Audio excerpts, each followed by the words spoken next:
Hello everyone, আসসালামু আলাইকুম। কেমন আছেন সবাই? প্রতিটা মেয়েকেই বিয়ে দেওয়ার পরে মেয়ে হয়ে যায় পর আর জামাই হয় আপন। মেয়েকে বিয়ে দেওয়ার পরে বাবা মার কাছে জামাই হয় খুব সম্মানীয় একটা ব্যক্তি, যার সমতুল্য আর অন্য কেউ হতে পারে না। প্রতিটা বাবা মা ভাবে তার জামাইকে যত পরিমাণে ভালোবাসা দিবে, ঠিক তার দ্বিগুণ পরিমাণে ভালোবাসা তার মেয়ে পাবে। গত 4 মাস পর আজকে আমার মা বাবার জামাই আসছে, মানে আপনাদের ভাইয়া আসছে। তো আমার আব্বা মা আজকে খুবই খুশি। বাসায় একটা নারকেল ছিল, তো নারকেলটাও খেতে চাইছে। যদিও গাছ বের হয়েছিল, দেখতেই পাচ্ছেন ভিতরে কত বড় একটা ফুল হয়েছে। তো এটা কিন্তু খাওয়া যায়, খুবই সুস্বাদু। তো আমি মজা করে খাচ্ছিলাম। তো যাই হোক, জামাইয়ের যে আপ্যায়ন জানিনি তো, জামাই মানে জামাই কি খাবে না খাবে, জামাই সব সময় তো তার খোঁজ খবর। আসলে মেয়েরা কিন্তু শ্বশুর বাড়িতে এতটা সম্মান পায় না যতটা জামাইরা পায়। তো যাই হোক, জামাইরা সম্মান পাওয়ারও একটা কারণ আছে। যেমন ওই যে ফার্স্ট টাইম বললাম যে জামাইকে যত ভালোবাসা দেবে তার দ্বিগুণ তার মেয়ে ফিরে পাবে। আমাদের পুরনো বাড়ির গাছের কাঁঠাল নিয়ে আসছিল আমার বাবা। তো কাঁঠালগুলো খেতে কিন্তু খুবই সুস্বাদু ছিল। তো দুজনে মজা করে বসে কাঁঠালগুলো খাচ্ছিলাম। কাঁঠাল খাওয়া শেষে আমার মা আবার ভাপের পিঠা তৈরি করছিল।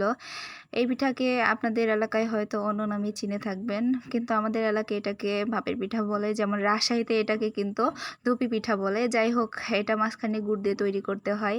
এই পিঠাটা খেতে কিন্তু খুবই সুস্বাদু। আমিও খাচ্ছিলাম, ও খাচ্ছিল খুব মজা করে। আসার পরে থেকে শুধু একটাই চিন্তা আমার মা বাবার মনে, ও কি খেতে চায়, কি পছন্দ করে, কি খেতে চাচ্ছে। বারবার আমাকে জিজ্ঞেস করতেছে, ওকে জিজ্ঞেস করতেছে। তো ও যেটা খেতে চাচ্ছে সেটা কিন্তু আমার মা বানিয়ে দিচ্ছে। ও যেটা যেটা বলছে একদিক থেকে আমার মা সেটা সেটা বানিয়ে দিচ্ছে, আর অন্য দিক থেকে ও খাওয়া শুরু করে দিছে। দেখেন কিভাবে বাচ্চাদের মতো খাচ্ছে। ওর এইসব বাচ্চামি কারবার দেখে কিন্তু আমার বেশ ভালোই লাগছিল। এদিকে আবার চাল ভাজি খেতে চাইছে নারকেল দিয়ে। তো নারকেলগুলো পিস পিস করে কেটে নিয়ে আসছে আর চাল ভাজি করছে। চাল ভাজি দিয়ে নারকেল কিন্তু খেতে খুবই টেস্ট। আমি খুবই পছন্দ করি, এর আগে অনেকবার খাইছি, আমার খুবই ভালো লাগে। তো আপনারা যারা এখনো খাননি খেয়ে দেখতে পারেন, খুবই মজা লাগবে। কিন্তু অনেকেই ভাবতে পারেন যে জামাইকে কি এগুলো খাওয়াই রাখবে, ভাত তরকারি খেতে দেবে না, কিন্তু ব্যাপারটা তা না। ভাত তরকারি খেতে দেওয়া হয়েছে বা খেতে দেওয়া হবে।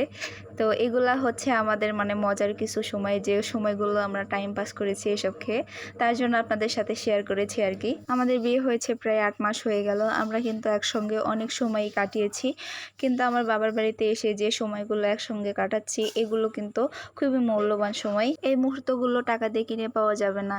এই মুহূর্তগুলোর ভিতরে যে একটা ভালো লাগা আছে, অন্যরকম একটা শান্তি আছে, সেই জিনিসটা কখনোই বোঝানো সম্ভব নয়। তো যাই হোক, ও কিন্তু খুবই মিষ্টি পছন্দ করে।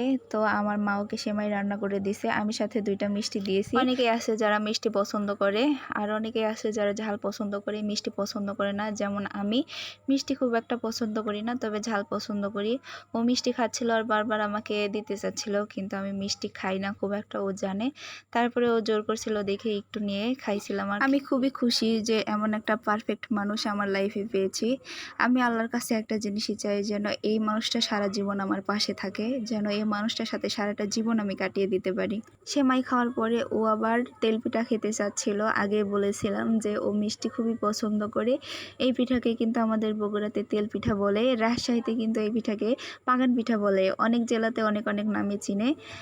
আমি বুঝি না মিষ্টির মধ্যে মানুষ কি পায়। মিষ্টি দেখলেই আমার মাথা ঘোরে, মিষ্টি আমার এতটাও পছন্দ।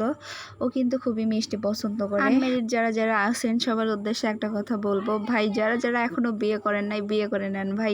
জামাইয়ের কি সম্মান, কি আপ্যায়ন দেখেন। এখন হচ্ছে আমাদের বগুড়ার স্পেশাল দই। এক নামে তো সবাই চিনেন যে বগুড়ার দই বিখ্যাত। আসলে বগুড়া দইয়ের জন্যই বিখ্যাত। তো বগুড়ার দই কিন্তু পারফেক্ট। অন্য জেলার দই কিন্তু এত সুস্বাদু না। বগুড়া জেলার দই যেমন সুস্বাদু হয়। আমার যারা ফ্যান ফলোয়ার আছেন তাদের মধ্যে যদি বগুড়ার দই কেউ খেতে চান, তাহলে অবশ্যই কিন্তু বগুড়াতে আসবেন। এতক্ষণ আমাদের সাথে থাকার জন্য সবাইকে জানাচ্ছি অসংখ্য ধন্যবাদ। সবাই ভালো থাকবেন, সুস্থ থাকবেন। সবাইকে জানাচ্ছি আল্লাহ হাফেজ।